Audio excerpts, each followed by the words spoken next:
$250,000. Amanda's voice dripped with satisfaction through my phone. Way better than keeping your old junk locked away. You should be thanking me for finally doing something useful with it. I gripped my kitchen counter, my knuckles turning white as the magnitude of what she'd done hit me.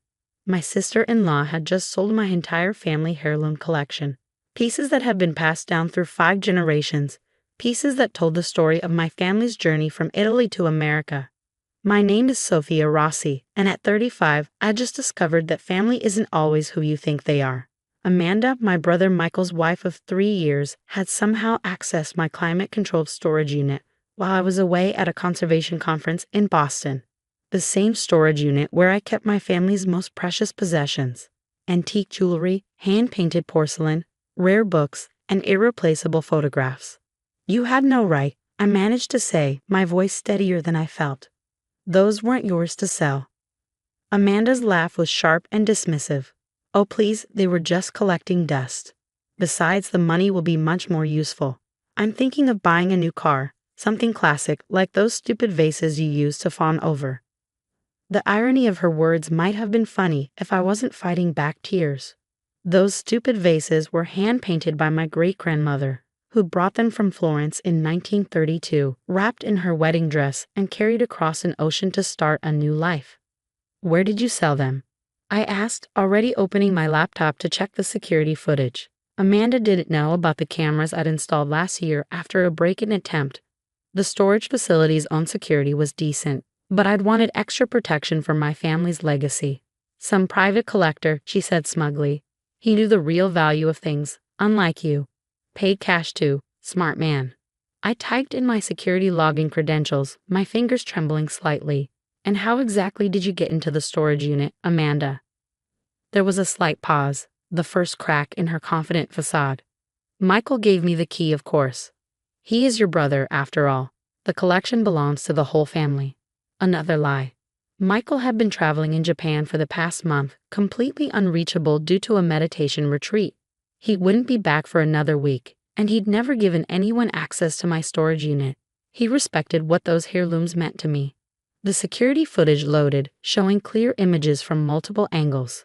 I started with yesterday's feed, watching as Amanda approached the unit, but she wasn't alone. A tall man in an expensive suit walked beside her, gesturing animatedly. They reached my unit, and I leaned closer to the screen, my blood running cold as I watched Amanda pull out not a key, but what looked like a set of lock picks. You broke in, I said, cutting off whatever excuse she was about to make. I'm watching the footage right now, Amanda. You picked the lock. The silence on the other end was deafening. Then, you're bluffing. There aren't any cameras in that place. I continued watching as they loaded box after box into a sleek black SUV. The man handed Amanda something, probably the cash she'd bragged about. The timestamp showed 3:47 p.m. yesterday. 3:47 p.m., I said quietly. Black SUV, license plate visible. You're wearing your red blazer, the one Michael bought you for Christmas. Want me to continue? You little, she sputtered, her composure finally cracking. Those things were wasted on you anyway. All you did was hide them away like some crazy collector. At least now they'll be appreciated. I thought about the hours I'd spent cataloging each piece, researching their history, documenting the stories behind them. The collection wasn't just valuable in terms of money. It was our family's history, tangible pieces of our past that connected us to our roots. Here's what's going to happen, I said, my voice cold. You're going to tell me exactly who you sold them to, or the police get this footage. Your choice. Amanda's laugh was desperate now. You wouldn't dare. Michael would never forgive you for getting me arrested. Michael would never forgive you for stealing our family's heritage, I countered. But let's ask him, shall we? He lands in Tokyo in about 2 hours. I'm sure he'd love to see this footage. You're bluffing, she said again, but I could hear the uncertainty in her voice. Besides, the sale is done. What's done is done. I smiled, though she couldn't see it. That's where you're wrong, Amanda. So very wrong. You see that man you sold our heirlooms to? He's about to learn some very interesting things about the legality of his purchase. I ended the call and immediately dialed Detective Martinez, my friend from college who now worked in the art crimes division. As the phone rang, I downloaded the security footage to my laptop, making sure to save multiple copies. Amanda had no idea what she just started. Those heirlooms weren't just valuable antiques, they were registered, documented pieces of cultural heritage. The sale wasn't just theft, it was a federal crime. My phone buzzed with a text from Amanda. "You're making a big mistake." I was trying to help the family. I ignored it, focusing instead on composing an email to Michael. My brother needed to know what his wife had done, and he needed to see it with his own eyes. The security footage would tell him everything he needed to know. The heirlooms might be gone for now, but Amanda was about to learn a harsh lesson about family, respect, and the consequences of underestimating the wrong person. I opened my files and began documenting everything, preparing for what would come next. This wasn't over, it was just beginning. Detective Martinez called me back within an hour. "Sophia, I've reviewed the footage. This is serious. We're not just talking about simple theft. The items she sold are registered with multiple cultural heritage databases." I sat in my study, surrounded by photographs of the collection, my own detailed catalog that Amanda hadn't known about. "What's our next step?" "I've already put out alerts to known dealers and auction houses," she explained. "Given the value and historical significance, this buyer won't be able to move these pieces without raising red flags. We've also got clear footage of both your sister-in-law and the buyer. The license plate is registered to a James Harrison." The name hit me like a thunderbolt. "Harrison?" "As in Harrison Fine Arts." "The same. He's known in our department, usually stays just within the law, but he's been suspected of dealing in questionably acquired pieces before. This time, though, he's made a mistake." I pulled up Harrison's website on my laptop. Sure enough, there he was, the same man from the security footage, standing smugly among his collection. My blood boiled seeing him there, knowing he had my family's treasures. My phone buzzed again. Another text from Amanda. "That collector already has plans for the pieces. You can't stop it now. Just take the money and be grateful." Before I could respond, another call came through. "Michael." My heart raced as I answered. "Hey, brother." "Sophia." His voice was tight, controlled. "I just got your email. Please tell me this isn't real. Please tell me Amanda didn't." "I'm looking at the footage right now," I said gently. "I'm so sorry, Michael, but it's all true." There was a long silence, then a deep, shaky breath. "I'm cutting my trip short. I'll be on the next flight home." "Have you called the police?" "Better," I replied. "Detective Martinez from Art Crimes is handling it." "Michael, there's something else you should know. The buyer is James Harrison." "The dealer?" Michael's voice sharpened. "Sophia, that man's reputation is terrible. If he's involved—" "I know, but we got him on camera, paying cash for stolen goods. He can't wiggle out of this one." Just then, my email pinged. A message from an unknown address, but the subject line made my heart stop. "Regarding your family collection. Urgent." I opened it, putting Michael on speaker as I read. "Dear Ms. Rossi, I recently acquired some items that I believe might be of interest to you. While I purchased them in good faith, certain irregularities have come to my attention. Perhaps we could meet to discuss a mutually beneficial resolution. GH." "He's scared," Michael observed. The alerts must have worked. Before I could reply, another email arrived. This one from Detective Martinez, marked urgent. "Sophia, Harrison just tried to contact 3 different international buyers about recent acquisitions. All 3 have declined, citing our alerts. He's trapped and he knows it. Don't respond to any communication from him. Let him sweat." I smiled grimly. The net was closing in, but I knew Harrison wasn't our biggest problem. As if reading my thoughts, Michael spoke again. "What about Amanda? Have you heard from her since?" "Just text trying to justify what she did. She doesn't know about Harrison's reputation or the legal implications yet." My doorbell rang, making me jump. Through the security camera, I saw Amanda standing there, looking considerably less confident than she had during our phone call. "She's here," I told Michael. "Want me to call you back?" "No," he said firmly. "Keep me on speaker. I want to hear this." I opened the door to find Amanda clutching her designer purse like a shield. Her makeup couldn't quite hide how pale she was. "We need to talk," she said, trying to sound authoritative but failing. "That buyer, Harrison, he's been calling me nonstop. Something about documentation and provenance. Come in, I said coldly, stepping aside. Michael's on the phone. I'm sure he'd love to hear your explanation. She faltered, clearly not expecting this. Michael? But, you're in Japan. Not anymore. His voice came through the speaker, hard as steel. Start talking, Amanda, and don't even think about lying. She sank onto my couch, her bravado crumbling. I thought. The money was just sitting there in those old things, and we could use it for. For what? I interrupted. A new car. Some shopping sprees.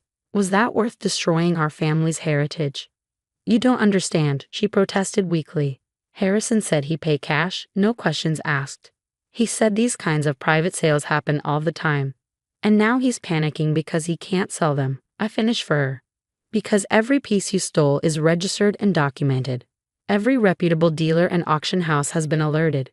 You didn't just commit theft, Amanda. You committed a federal crime. The color drained from her face. What? What do you mean? Michael's voice cut through the room. It means you're in serious trouble. Both you and Harrison. Where's the money, Amanda? She clutched her purse tighter. I'd already spent some of it. On deposits for what? Michael's voice was deadly quiet. For a yacht rental, she whispered. And a villa in Greece. The silence that followed was deafening. I looked at this woman, my sister-in-law, who had so casually destroyed something precious and irreplaceable for her own selfish desires. Detective Martinez will be here soon, I said finally. I suggest you tell her everything, where Harrison took the pieces, any conversations you had with him, all of it. It might help reduce the charges. Charges? Amanda's voice rose in panic. You can't be serious. We're family. Family? Michael's voice cracked with emotion. Family doesn't steal from each other. Family doesn't destroy generations of heritage for a yacht rental. You stopped being family the moment you broke into that storage unit. Amanda started to cry, but I felt no sympathy. My phone buzzed with a text from Detective Martinez. Harrison's trying to leave the country. We've got eyes on him. Don't worry, those pieces aren't going anywhere. I showed the message to Amanda, watching as the last of her composure crumbled. The money, she said desperately. I can give back what's left. It was never about the money, I said quietly. But you never understood that, did you? The sound of police sirens in the distance made Amanda jump. Michael was silent on the phone, but I could hear his deep, controlled breathing. The nightmare wasn't over, but at least now we could see the path to making it right. As the sirens grew closer, I looked at the family photographs on my wall, 5 generations of history that Amanda had tried to erase with one greedy decision. She was about to learn that some things are worth more than money, and some betrayals can never be undone. The next few weeks passed in a blur of legal meetings and police interviews. Harrison, faced with overwhelming evidence, cracked first.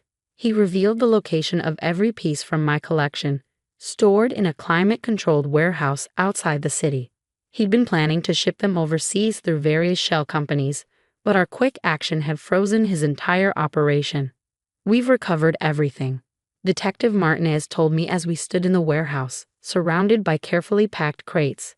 Harrison's cooperating fully. He's more worried about his reputation than facing charges. He's offering to handle all costs for proper restoration and return shipping. I ran my hand over a familiar crate, knowing my great-grandmother's vases were inside. And Amanda. She's accepted a plea deal. The prosecutor took into account that she returned most of the money and provided evidence against Harrison. She's looking at probation, community service, and mandatory financial counseling. Michael hadn't spoken to Amanda since that day in my living room. He'd filed for divorce immediately upon returning from Japan, citing her criminal actions as grounds.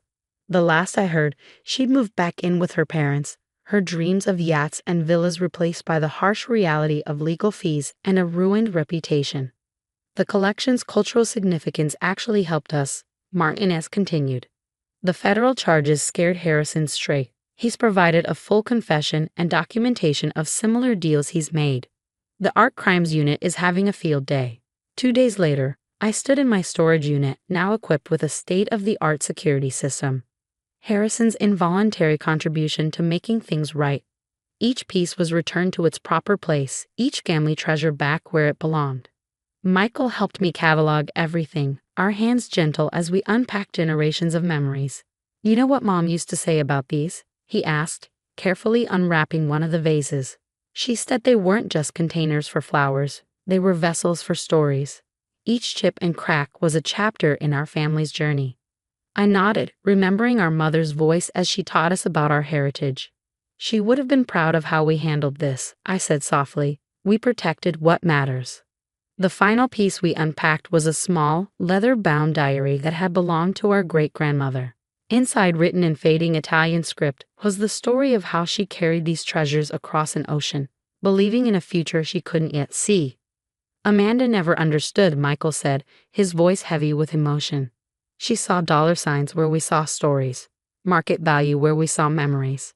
A month after everything was returned, I hosted a small gathering at my home. Family members from across the country came to see the collection, now displayed more securely but still as beautifully as ever. I'd hired an expert to help properly document each piece's history and significance, ensuring that future generations would understand their value beyond any price tag. Detective Martinez attended too, admiring the pieces she'd helped recover. "You know," she said, sipping her wine, "in all my years working art crimes, I've never seen someone so prepared. Those security cameras, the documentation, you made our job much easier." I smiled, thinking of all the precautions I'd taken that had seemed almost paranoid at the time. Sometimes the best defense is being ready for the worst. Later that evening, as the guests left and Michael helped me clean up, we found an envelope that had been slipped under my door. Inside was a letter from Amanda. "I'm sorry, I know those words aren't enough, but they're all I have. I didn't understand what I was destroying. Maybe I never will. The money's all been returned, not that it matters now. Some things, once broken, can't be fixed with cash." Michael read it once and then set it aside without comment. Some betrayals leave scars that no apology can heal. Standing in my study that night, surrounded by the treasures that had almost been lost, I felt a deep sense of peace. These pieces weren't just antiques or investments. They were our anchor to the past, our bridge to the future. Amanda's greed had threatened that legacy, but in protecting it, we'd grown stronger. The collection stands as a reminder now, not just of our family's journey, but of the importance of standing firm when what matters most is threatened. Some things are worth more than money, and some legacies are beyond price. 5 generations of stories, safely preserved for the next chapter to begin.